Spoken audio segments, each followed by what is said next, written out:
Welcome, everybody, to the Business Spotlight series. My name is Dr. Michael Hartley. I'm a senior partner here at Action Coach in Central Texas. And today I am here with our amazing guest, Chris, who's the owner and founder of Living Waters Fly Fishing. Chris, thanks for dedicating some time today. Just give us to kind of set the table, a little bit of background on you for our listeners, kind of a little bit about you and what got you started in the business. Of course. I have always loved fly fishing ever since I was a kid. So I started fly fishing when I was around 11 years old and never dreamt at all that it would be an actual way of life and career. I've actually been in the fishing industry now, I think, since I was in high school. So as far as actually being in fishing retail, and I started guiding in my teens, and then opened the fly shop when I was 21 years of age. And this has just been a lifelong passion and pursuit that now I'm blessed to make a living doing. Dang. That is such a young age to start a business. I was around the same age when I started my first business. Candidly speaking, my first business failed miserably. It wasn't until like my third business that I actually started to learn how to do this thing successfully. So like early on, when you think about being in your early 20s, starting out in this thing, like did you have a vision? Did you have a plan? Did you just jump into it to do it? Like, what was kind of the mindset? That's kind of the funny part about it. I tell people all the time, I'm like, I really have no idea what I was thinking in terms of a 5-year plan or anything like that. So, I mean, as a 21-year-old kid, I say kid, I mean, it's one of those things. I think 21-year-olds then versus 21-year-old now is a little bit different story. I wasn't scared of a hard day's work either. So I knew what it was like to work hard. And I'd come from some corporate retail background as well. And I'd seen a lot of how they failed from the standpoint of whether it be in terms of employee relations, some customer relational issues, even product. Really, the bigger issue is product supply, and really the ability to customize the product for your clientele. And big box stores just really don't have a whole lot of say in that. It's really more of the corporate buyer thing. And so for me, as a sole proprietor at the time, and kind of jump starting a fly shop, the thing that I did is I took a lot of what corporate did right, and I was able to use my merchandising backgrounds, and then just dealing with customers, and even as a guide for several years, just learning how to find out what people need and try to build a community around it. And that's what wound up happening. And so in the very beginning, had really no idea where it was going to go. Obviously, I was hopeful it would wind up here, but it was something that at the time, I don't think I had any other idea really of how it was going to look after it opened. I mean, we were just kind of along for the ride. Wow. If this is someone's first time watching, just so y'all know, like we go through business owner journeys and challenges and best practices and things like that. If this is your first time, make sure you subscribe so you can get notifications. We have other conversations just like this one. When we look at kind of your role in the business over the course of time, has it shifted? Have you added other like team, other partners? Like, how has that shifted over the years? Dramatically. So if you wanted the short answer, when I first opened, it was in one of the things I think if I could say something I did wisely was I didn't spend a lot of money on the overhead space, and that was so. From a guiding standpoint, was starting to run a guide business. I started that in 2006 and opened the fly shop in 2008. And so when I started the shop, the real impetus behind that was to have a place to kind of call home, to have a shop to guide out of. And then, we could find other people eventually that were going to work the fly shop and things like that. But at the time, I would say I was a little bit more of an up and coming guide. I hadn't really arrived at all by any means, and I'm not sure I even have yet. But one of the things that I would look at is, having to be the store clerk, having to manage product, but then still doing some guiding. That gets a little bit hectic there for a bit. But the thing that we did right, at least I did in the beginning, was getting a space it was a little over 500 square feet. I think it was like 577 square feet. So almost 600 square feet of space. And it was $1 a square foot. It was something that was just cheap. It was like off the highway, not in a part of town that you would expect to find, high-end retail or anything like that. And people found it. I mean, it was just one of those things that the community started to build around it. And, we'd get a blog post that would mention us here and there. Social media wasn't really I would say, what it is then as it is now. And so we weren't getting, tagged or shout outs or anything like that. So the growth was very organic, but what that does, I mean, we spent nothing on advertising, like literally. I mean, we didn't have it to spend. I mean, it was myself. I think I had one employee that would actually come in and kind of help out from time to time. And then my wife and I got married in 2009. And so then it was just the two of us working the store. And so it was pretty much a family operation. And as a result, all the money went back into growing product and trying to get that diversity in our product line as broad as possible and as deep as possible as quickly as possible. So that's hard. When you kind of fast forward to today, what would you say your role is in the business as it currently stands? So I went from being more or less head guide and, kind of the janitor, the shop clerk, to everything else. I went from being, most to all of it. And now really, I've kind of stepped a little bit more into my role as an owner, where I'm doing a lot more speaking engagements abroad, really reaching. And I do a lot for education and conservation. And I think, and for people that are watching this, I mean, there's really three main pillars of our business that make up what Living Waters is as a fly shop and a guide service, and it's community, education, and conservation. Those three things really, if what we're doing doesn't revolve around like at least two of the three, out of any single thing that we do, it needs to really check at least two of those boxes for us. Otherwise, we're like, man, there's just so many other things we could be doing. But from an education side, I wanted to be the fly shop that I didn't have growing up. The Round Rock didn't have a fly shop. We're the first one. We have big box retail, but that's not a good place to get a fly fishing education. I rented every movie I could, and they were VHS at the time. But one of those things, if I rented every movie I could, read every book that I could, subscribed to every magazine I could. I mean, I was just hungry for knowledge, but didn't really have a shop to call home. And so education was, I'd say, paramount for me starting the shop. Community was the other thing, is I wanted to have a home base for people that if you love to fly fish and you're doing it in the general area, then yeah, we're your home shop and we want to be that. And then conservation is, once you've educated people and they've found a place to call home, they're going to want to take care of their sport and the habitat and everything in general. So, I mean, hunters and anglers are some of the largest advocates for conservation and really, any sort of restorative work to natural habitats. I would say they're probably the two most devoted groups out there. And so our shop has really been built around that. So to answer your question on my role, it's really come into more of a champion for the conservation side, doing a lot of education, and then kind of trying to be, I would say, I don't want to use this in a term that sounds any more pious than it needs to, but trying to be more of a father to a community, is really being more of a kind of instructor in chief, if you will. Really trying to give back as much as we can to whoever we can. And that may be on the shop floor helping an individual. It may be, speaking to hundreds. I mean, it just depends. I mean, there's no limit, or there's nothing too great or too small in the role that I'm in at this point. Nice. So let's kind of shift now into what makes businesses unique, right? So you started with some organically people finding you, probably some word of mouth from there. The business continues to grow. So first and foremost, let's talk about who your business, who do you primarily serve? You have these three pillars, right? So who do you primarily serve as a business? So, I mean, very solid question. I mean, the obvious answer is people who fly fish.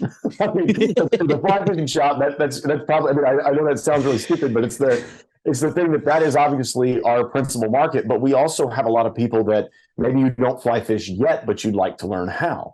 As a result, what we do is all of our weekend events up here are completely free of charge. So we do everything. Nice. Like we have a fly tying night every week. That's free of charge. So if you want to experiment, get hands-on, kind of dip your foot in the kiddie pool, so to speak, there's no charge to do that. And you can learn and experience and find out what it's like to be immersed in community, and and find out that this sport's really not that hard. It looks really hard on TV, mainly because people don't do it well on TV. But the thing I would say is it's very, very easy to learn. And if you have a bunch of people cheering you on and helping you do that, then all of a sudden you have this sense of belonging. And so for us, who we serve is literally everyone. And I tell my shop staff, we employ about a dozen people now. And so that's one of the things that has also changed from 15 years ago is the workforce has definitely grown. And I do very little guiding now. I do mostly shop stuff, but I do get to guide a little bit each year. But the thing that I would say is every employee we have knows that whoever walks through that front door, I don't care, tall, short, whatever. I don't care what religion, ethnicity, any of that. It's their family. And I think that that's something that is lost in a lot of big box retail is you'll have people that repetitively visit and you'll learn by name. Like we know people's grandkids, it's like that sort of stuff. I mean, like they'll come in, they'll show us pictures where they took the kids out and we know their kids. We have a lot of times we have donuts up here on Saturdays with events. I said, load the kids up, man, take donuts with you. We don't care.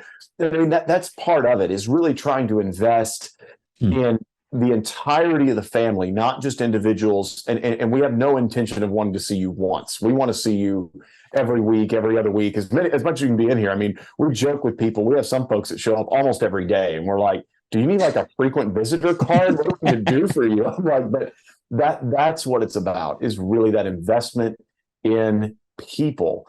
Not even just a customer, your investment in people. I know a lot of businesses, if you're not going to buy something or you're not going to do business there, they have no interest in investing in you. We want you to love what we love because it matters to us. And as a result, if you walked in here to even find out the first thing about it, we want to pour into you. We want to love you just because you're a person. That's it. I mean, you don't have to have, a bag in your hand on the way out. We just want you to know that we care. Dang. If anyone watching this doesn't feel your energy and passion like screaming through the screen right now, I don't know what will, man. So that is, you talk about community, and for a lot it's a buzzword. For you, that's very clearly not. Like community is like a very legitimate thing that you are creating, which is freaking fantastic. It's awesome. Outside of maybe that as a component of what can generate conversation and marketing and that kind of thing, what would you say has been your outside of that your biggest lesson in marketing over the years? Biggest lesson in marketing for me, I think, because we've not spent, even to date, I mean, we're 15 years old as a business from a brick and mortar and 17 years old as a guide business. I've not spent a lot of money on advertising. And that's not going to work for everybody. I know, and this is the nature of our business. The fact of it's a novelty. We're the only fly shop where we're at, and one of the prominent ones in Texas. There's a number of good fly shops in Texas, but we are one of the prominent ones. So we get talked about in fly fishing circles. The other thing is I do speak in other states and do presentations in other states as well. So people will travel to come here to fish because they see the allure of doing so. And that's one of the things that I would say in marketing, my most valuable lesson is preaching to the choir isn't always a bad thing. And so a lot of people, they'll spend money to go, they're throwing darts at a dartboard. They are hoping to land one potential client, two potential clients. They'll do this campaign and they're like, okay, if we land 4 people out of this, then we'll resubscribe to that and we'll do it again. We've never done anything like that. And if we might have done one forever ago, but it was not meaningful enough to even matter. The main thing for us is we just show up. We're at everything, and it requires more of you personally.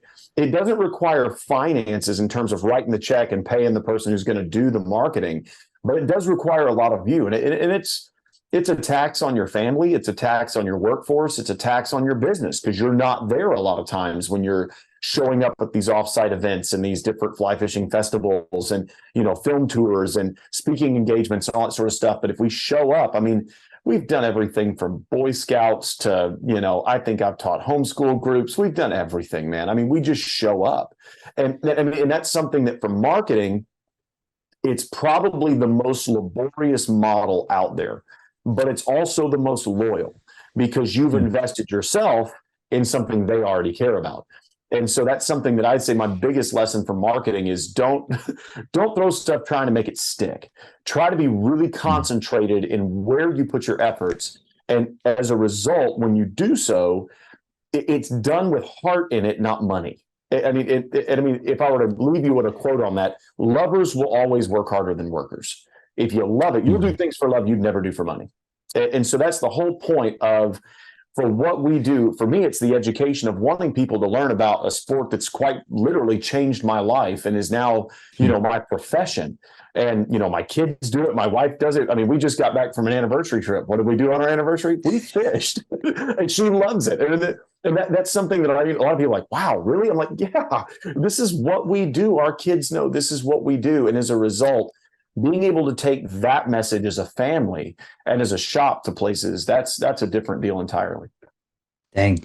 The entire like throw spaghetti on the wall and see what sticks. That's a bad marketing method, right? Like I like how be concentrated. It's so true. I mean, large majority of business owners have no idea. Like they're just shotgun approach, like spray it everywhere and see what comes in. Like, no, like you gotta be more focused for marketing to really work. And being present everywhere. That's genius. So hard.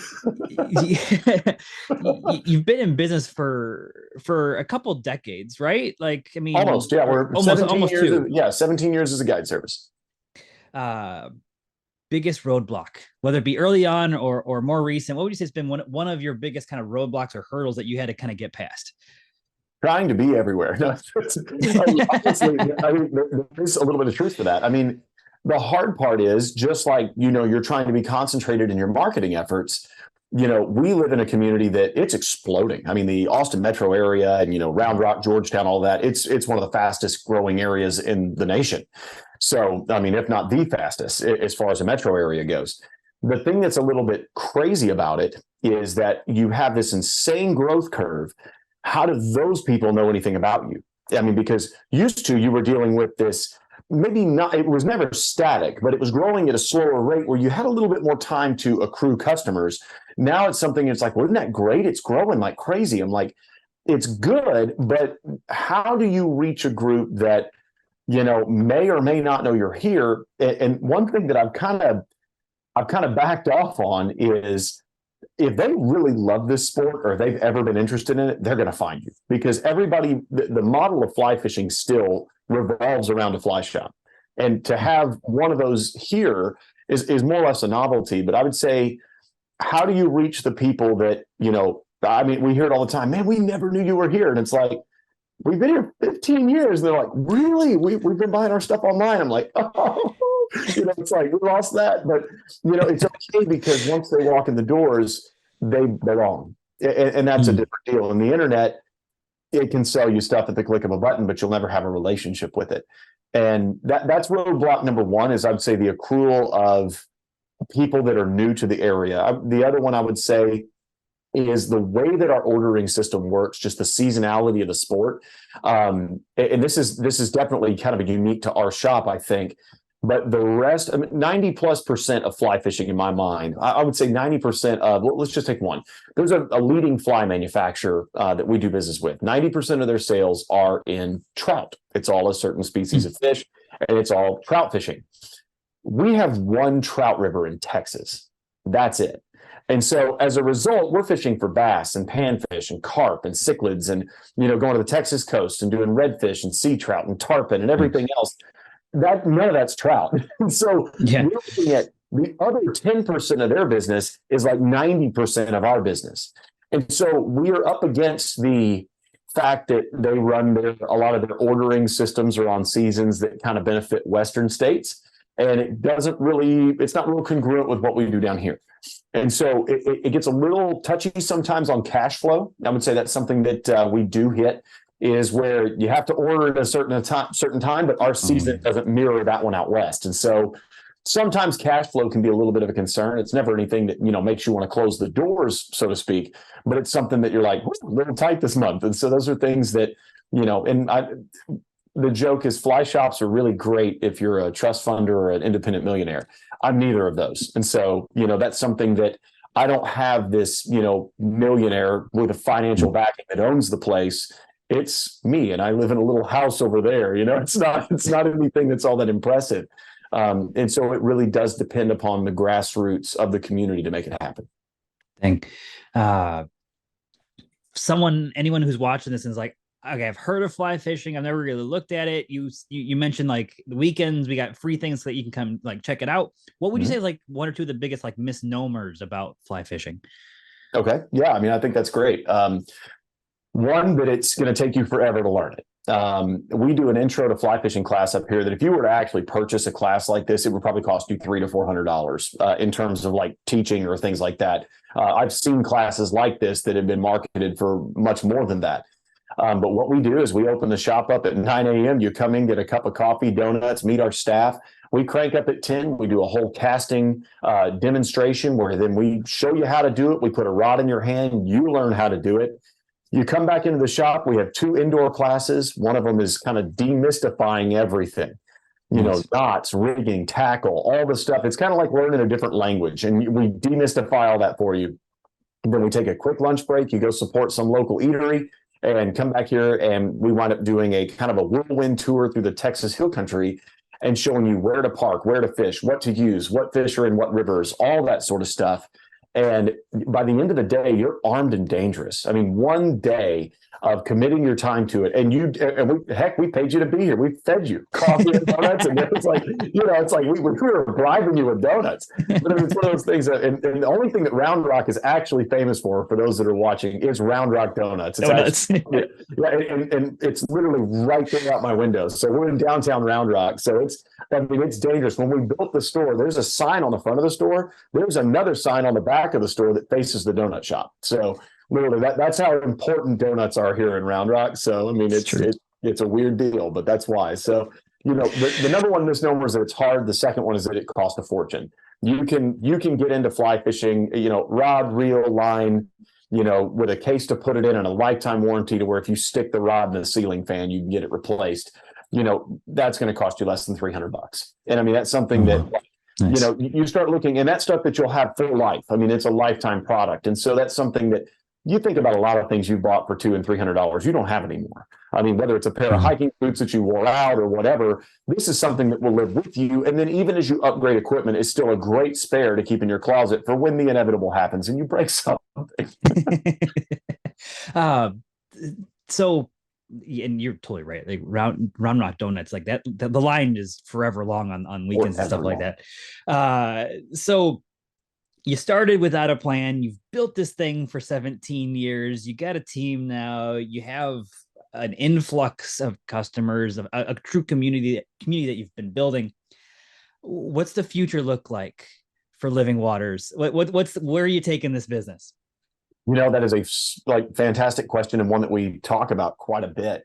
The thing that we really look at is from a standpoint of like moving forward, how do we do it? And we've done everything we've done has been brick and mortar. It's all been brick and mortar. We don't have any online sales at this point, and that's something that for us, we'll probably wind up moving towards online sales. We're getting a website reworked right now.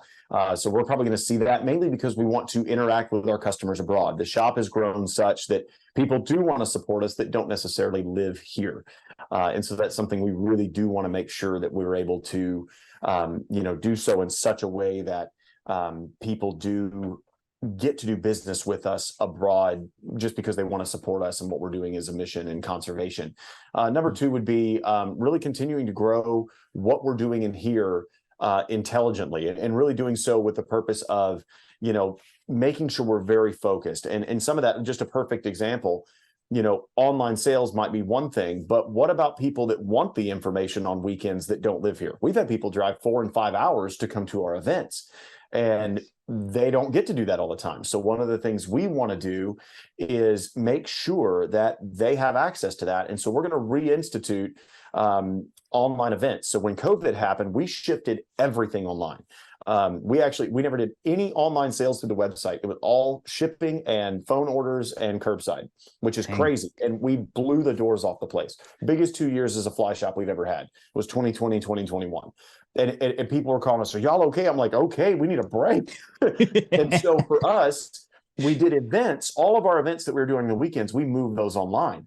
And what was really cool is it built this online community that I feel like this year especially, and it's solely on me, I've neglected a bit now because we haven't been online and haven't done a lot of this sort of stuff. We've been at events all over the state, but it's time to get back into people's living rooms again. And that's something that I think moving forward, making that available. And one of the things that we purposed to do this year, we talked about doing it this past year, and it didn't really work out that well. But one of the things we're doing is actually now scheduling those events where people can actually plan around them, to where we're having an event, it's just online only, it's not in store. And so even our local customers can log in and be a part of that. That's crazy. To wrap up our time, we've gone through a lot of different areas of business. I got 3 rapid fire questions to finish this out today. First one, what's your key to, what is the key to success for you? Honestly, if I were to boil it down to one thing, and I know this probably isn't all that PC, but it's really my faith. Truly. I mean, honestly, a lot of people don't know this, and that is, I've never graduated from college. I don't have a business degree in any of this. I mean, like literally went to college, started knocking out basics, wanted to major in fisheries biology, and I didn't know what to do. I mean, I was passionate about fly fishing, passionate about the biological world, and just prayed about it. And the answer that I heard was start a fly shop. And that's the reason we're here. And so that is literally the thing that has kept me centered and solid through my entire, like the entire career at this point is, you know, just asking God, what are you doing? And I want to say yes. And that literally is the thing that I would say is the biggest impact for me, and really the reason it all started. Wow. What would be one piece of advice you'd give to other business owners watching this? If you're gonna do it well. And the other thing is have passion. Just like passion is contagious. And it's something, I mean, fly fishing is taught, yes, but it's much easier caught. It's that thing of like, if you're going to do something, believe in it, and then love people. Just love people. How many times do you get cut off in traffic on the way to somewhere and it just puts you in a bad mood or whatever? And it's like, you know, you walk in a store and somebody's like, hey, so good to see you. Is there anything I can do to help you today? So happy you're here. And you're like, man, that's a vast shift from on the way here. That's a big difference. Really care, I think, is something that really makes a difference. I totally agree. Business owners, we're kind of the crazy ones, right? You got to have a little bit of crazy in you to go on this journey. Before I get to the last question, everyone watching, how can they learn more about you, about the business, get in touch? How can they reach out? Sure. I mean, there's a number of ways. Obviously, we have a website, but a lot of what we do as far as reaching out and kind of the day-to-day, a lot of that, obviously, just like many businesses, is done through social media. So we've got an Instagram, Facebook, all that sort of stuff. But and then obviously the physical store location. You know, join our email list. We don't send out much. I think it's like one a month. It's just our events calendar, what's going on. We have another guy who writes a really beautiful blog piece for us every month. So I mean, it's not spam. It's something that we don't get a lot of unsubscribes. I'll put it that way. But the thing that's really cool is for people that want to get in contact, if you search Fly Shop Round Rock, we're the only ones that are going to come up. So, but we're right here in the heart of Texas, and we'd love for people to drop by and just to meet everybody and introduce you to the sport. That's awesome. Final question. What is most inspiring to you currently right now? Oh man, I have a lot of inspiration in my life, but I mean, if you were to look at it, I mean, truly, probably my wife. But nice. That's awesome. I mean, that's the safe answer for sure. Well, I'd say one of the things that I love that I mean, the stuff that I daydream about really inspires me a lot. I mean, I'm sure you're the same way. It's like, you know, what's out there? What are you doing?